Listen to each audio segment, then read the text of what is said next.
Welcome everybody here tonight, Budget Committee meeting. Should be one of their other ones. First on our agenda is Scopus Riders Snowmobile Club.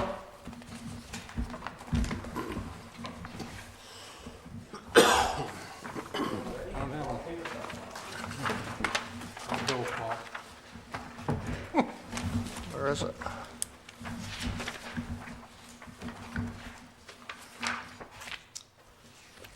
My name is Ray Phillips. I'm the presenter for the Secocas Riders Snowmobile Club. We maintain about 45 miles of recreational trails in the town of Buxton, not only for snowmobiling, but for any type of recreational use, from snowshoeing to hiking to winter biking. A bunch of different activities go on throughout the system. Our budget has pretty much not changed for over 10 years, I think. Every year when we come in, we're pretty much the same thing. We try to find other avenues to fill our budget in different places. Our request is still for the same $4,000 that it's been for many years.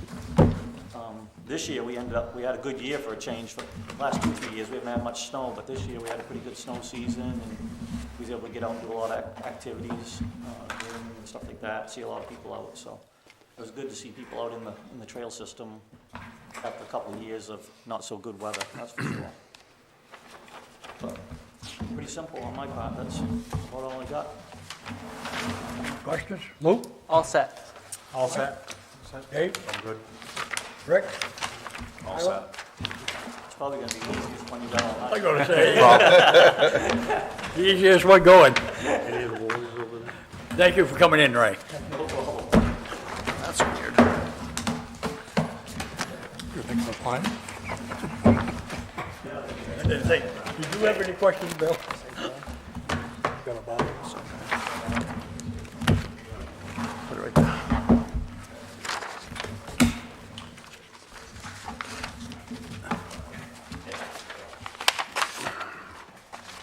Up next is Public Works.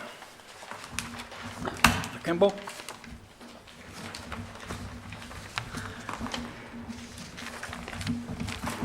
Kevin Kimball, Public Works Director. Don't you look sharp today, Kevin? Hot day to get a haircut. Want me to just start going through Yeah, these? just start. There isn't a lot of changes, very small changes, but salaries went up some, but that's the 3% that was per the board.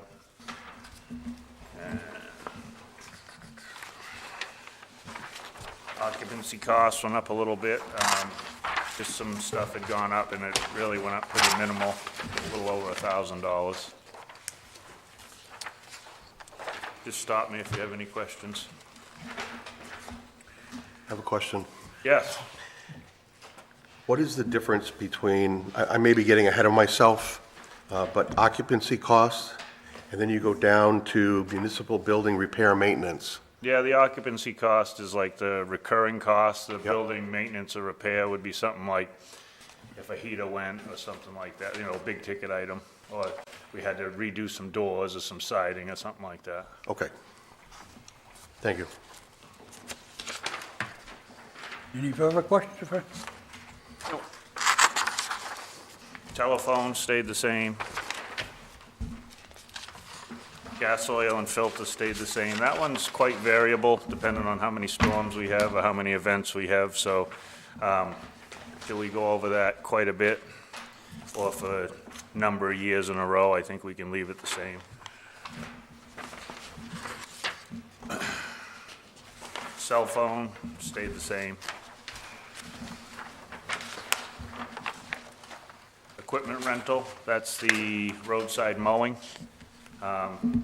The contract is up this coming year, so this will be the last year, and the 20,000 should cover it.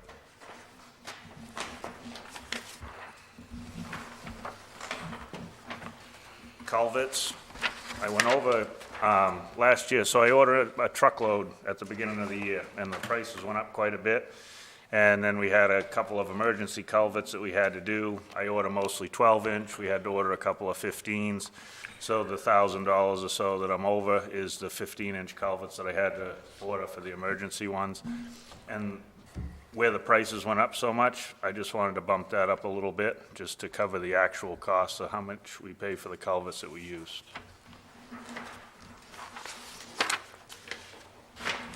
Sand and gravel, I'd like to leave that the same. That again can fluctuate depending on what roads we pave and have to shoulder, and I think we'll be all right, or pretty close to that 20. Patch material, I went up a little bit. Again, that's gone up a little, and we've been over the last couple of years on the patch, so I just wanted to bump that up just a little bit, $500 more. Tree removal, 4,000, left that the same.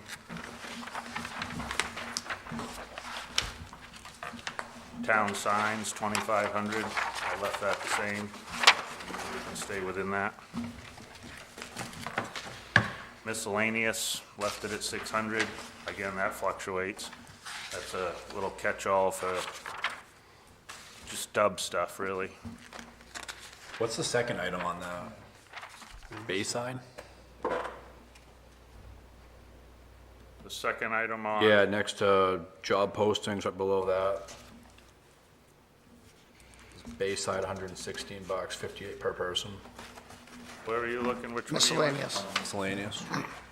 Was that training? Let me go back to the miscellaneous. How far back was it? Should be account number 199.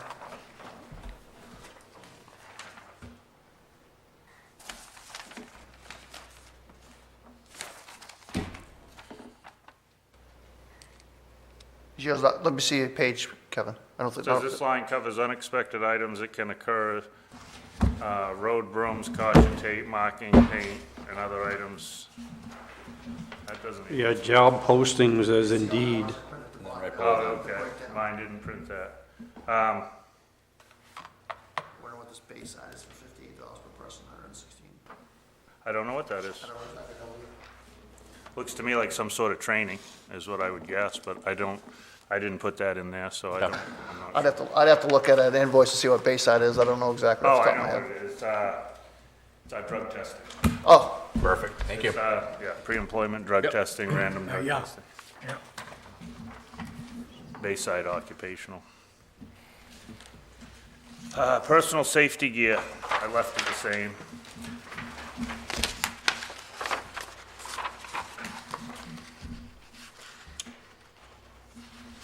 Municipal building repair, I left that the same. That's hit or miss too, it depends what comes up. Uniform rentals went up, and they keep seeming to go up. I talked to the uniform guy today. We may try to go a different route until this contract is up. I think we can change it and save a little money. We're gonna try. But if not, I think we're gonna try to get out of the contract at the end of this round of contract and go a different route with like a clothing allowance for the guys. But that's just the actual cost. How many year contract was that? Or is it? 3, I believe it was 3. And even though you're in a 3-year contract that's signed, they will go up in price? It goes up each year a little bit. Okay.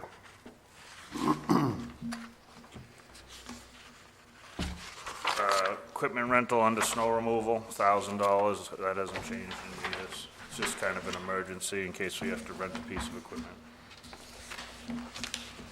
Salt, I didn't go up on that, even though the price of salt does go up. We really try hard to use as little as we can, and we've been able to stay within it, so I don't see a need to go up on it yet. Same with the sand. We were able to carry over the contract because we didn't buy all the 5,500 yards each year, so he said, well, I'll extend that price out another year because you haven't bought all the material that we kind of agreed to buy before, but that goes out to bid next year.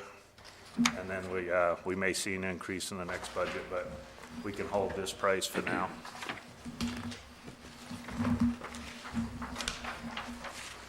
miscellaneous under snow removal, 300, I didn't go up on that. Liquid calcium, again, I'm leaving that in there. I still haven't used it since we were able to go up on it from the 4,300 to the 51. I bought a whole tanker truckload at a much lower price, and I've backed off on using it on the roads for the most part because it's so corrosive that I don't think the benefit to melting quicker is worth what it does to our trucks. So I've kind of gone away from it and just run salt and sand salt, and we've used the bulk of what we've gotten on the dirt roads to keep the dust down in the summer.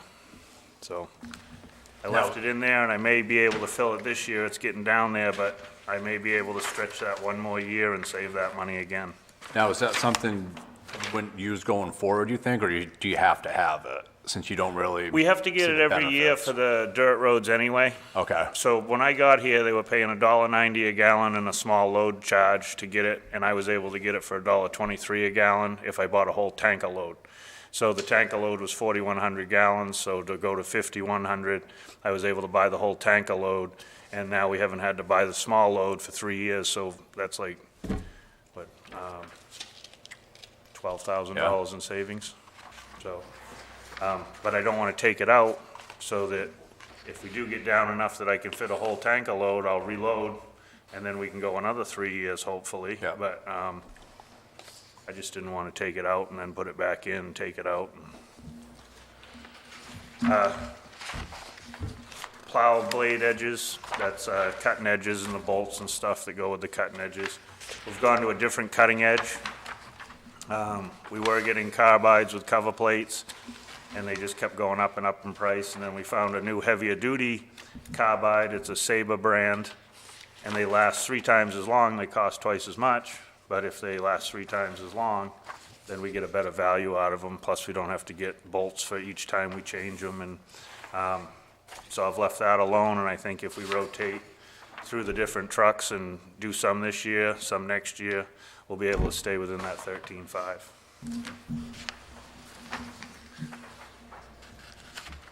Hut top, I went up 50,000, because that was kind of the game plan when we went from 400 to 450, and then we went from 450, hopefully to 500, just to slowly, incrementally get closer to where we need to be. You should be doing 10% of your roads every year, which would be roughly 10 miles. I'm probably closer to 4 miles of treatment every year, because it's too expensive to do the 10 miles that we should be doing. And I don't think you'll find a municipality that is covering the 10% mark, because it's a tough bar to reach, really. What's the formula you use to determine what roads are gonna be repaired? The same thing with the crack sealing. On the crack sealing, I usually try to do the roads that we paved 3 years ago, because they have enough cracks that it makes it worthwhile, because they have a minimum on a shift, how many gallons of crack seal that they have to charge for. So if you do roads that don't have enough cracks, well, then they end up going short, and you don't get the value. But by year 3, there's usually enough cracks to cover them, and that, even a mile of crack seal, that covers 1 mile of road treatment. So we did have a pavement study done a few years ago, and I try to go by that best I can. But that gives you best management practices, which we can't afford. And so you just keep going down the tier. So if it's a full reclamation that it wants to do, or a grinding, and then the next one down is a shim and overlay, we'll go with the shim and overlay, because we can't afford the full reclamation. So it's the next best thing we can do, and you can go all the way down to overlay, or you could do a seal, like a sand seal, that I wouldn't probably ever do that, but the crack seal, I think, saves a lot on that 3rd-year road. Sometimes I've had to do them on the 2nd year, depending on how bad the base was when we paved it and what the reflective cracking is. So, And these are the roads that are being taken care of, that have already had the new blacktop put on them, and now we're yeah, having so if I pave them, cracks I in go 2 to 3 years from when I pave them. Yep. Then I crack seal them to try to make them last longer. Yep. So that when we get back around to them, they're in better condition to put another coat on them when Okay. the time comes. Okay, good, thank you. Yeah. Kevin, what does 500,000 cover? It's not the 10 miles. No, like I said, I'm probably getting around 4. With 450, I probably got around 4. So I'll probably be able to get around 5 with the 500. So we're slowly getting closer. So And- 4 to 5 miles is what Yeah, we're that's looking about what for. I'm getting, yeah. Okay.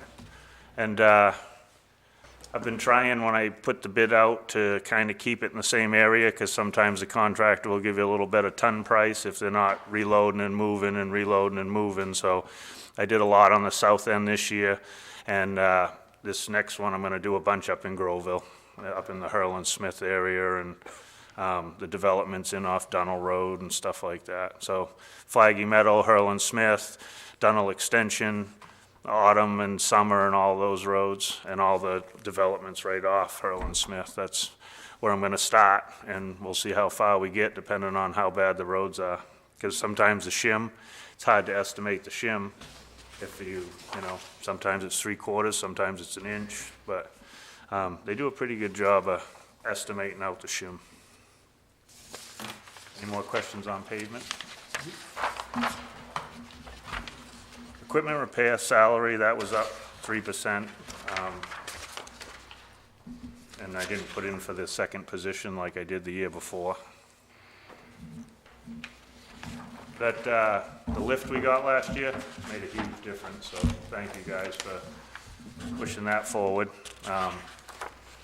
Made a big difference on getting a good look at underneath the truck and changing stuff before it broke down during a storm, so that was very helpful. And with one position, they're able to keep up with all the things that you need repaired? Yes, within yes and reason? no. So he's able to keep up with all the preventative maintenance and some of the bigger stuff. And then we have the equipment repair line, which is what the stuff that would tie him up too long and take him away from all the preventative maintenance and all the other stuff that he's working on. So then we send that stuff out. If not, you'd have another guy in there. So it kind of works out. Okay. Yeah. So if you were to put another guy in there, is that costing you more than sending the stuff out to get repaired? Yeah, I mean, it's not just the salary of the Right, guy, you have his right. benefits and everything else. If we took on police and did some of their stuff and got a tire machine and kept adding to the workload, then another guy might be worth looking into. But right now, the mechanic's busy, Yeah. and what we can't fit in that would be time, it would just take up too much of his time, we send out, and I think that's the most cost-effective way to do it right now. New equipment, 3,100, I didn't go up on that.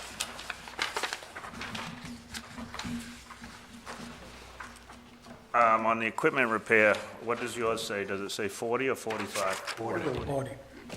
Okay.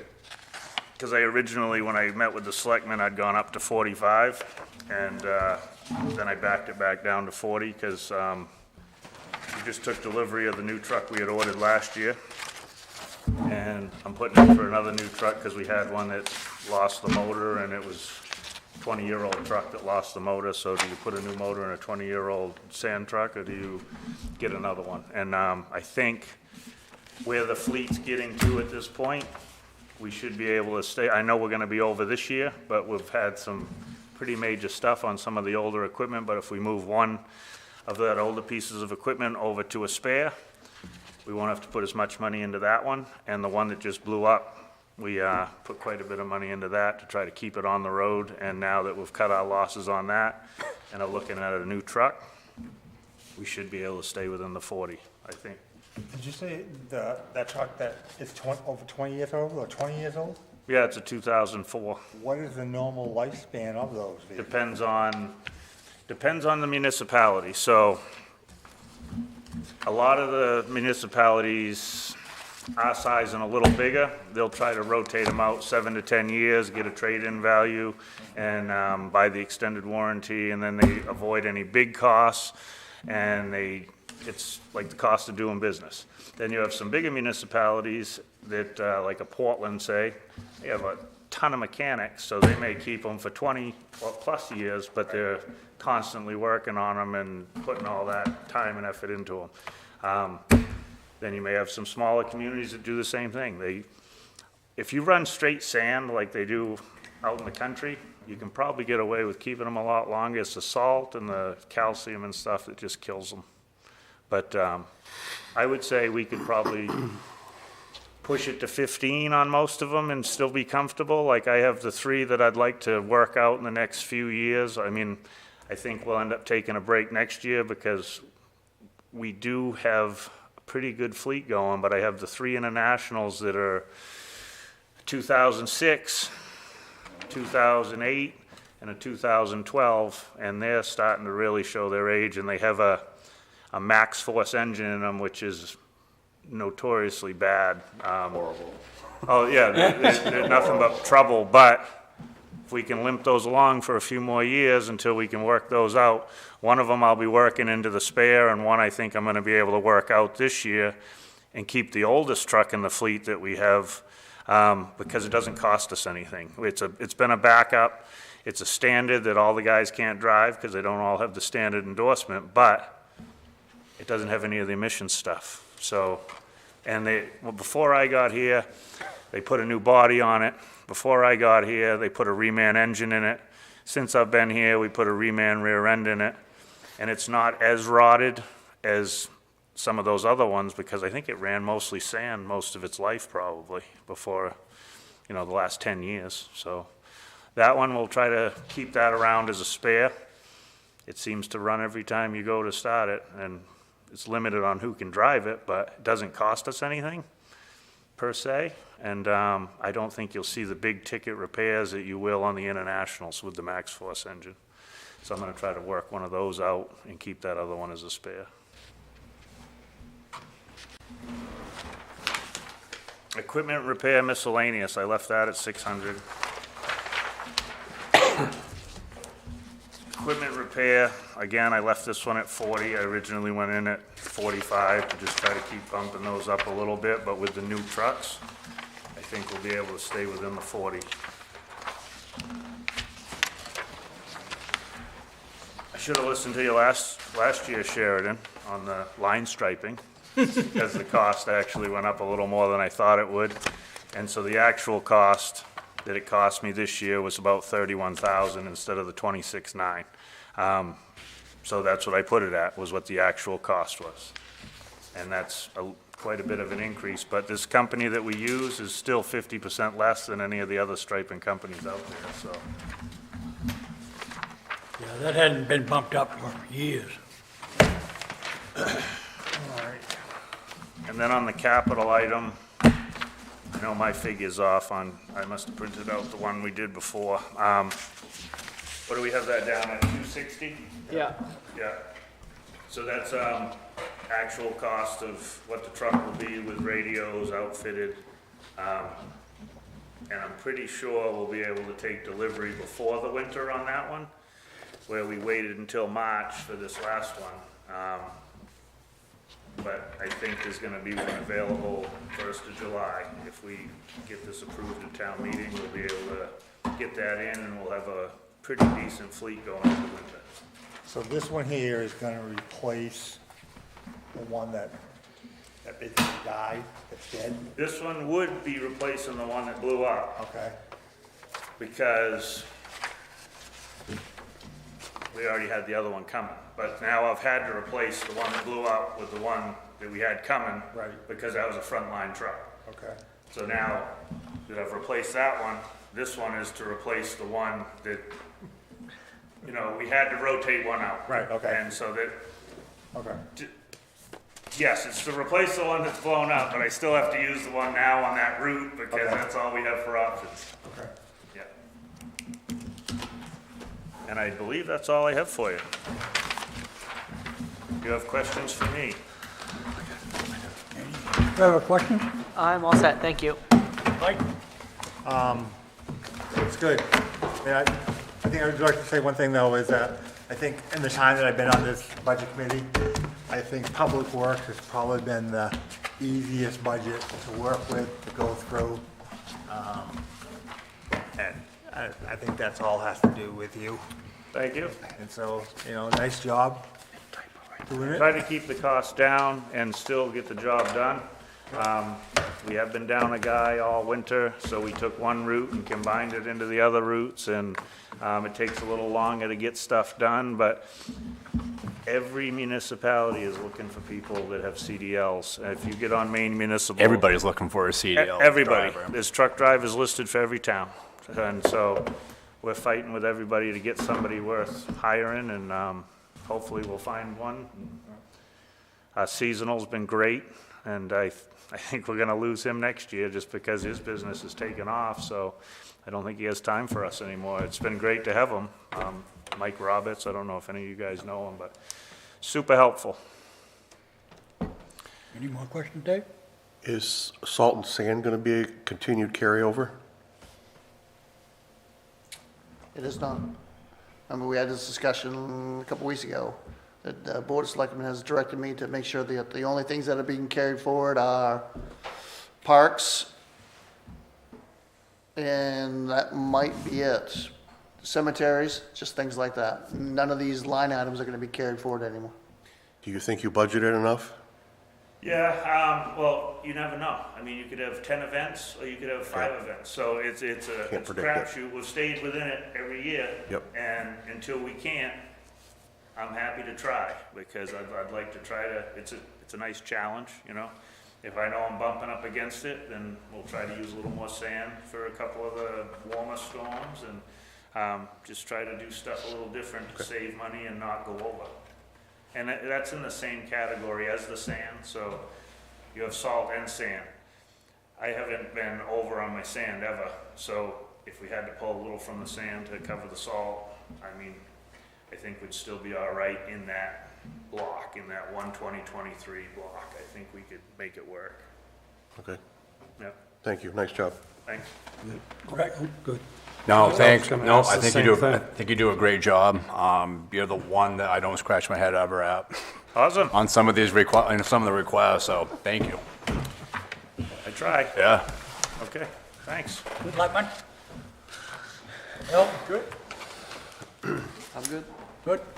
Thank you, Kevin, coming in, Kevin. You do a great job.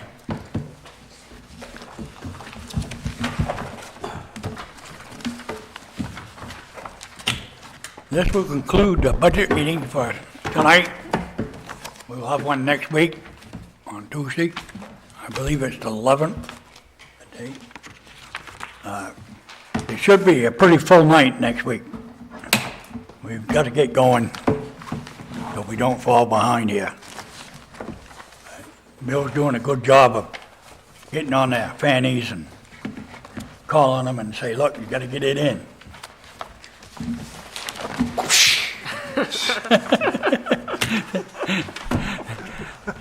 Thank you. This concludes the meeting for tonight. Did he, huh?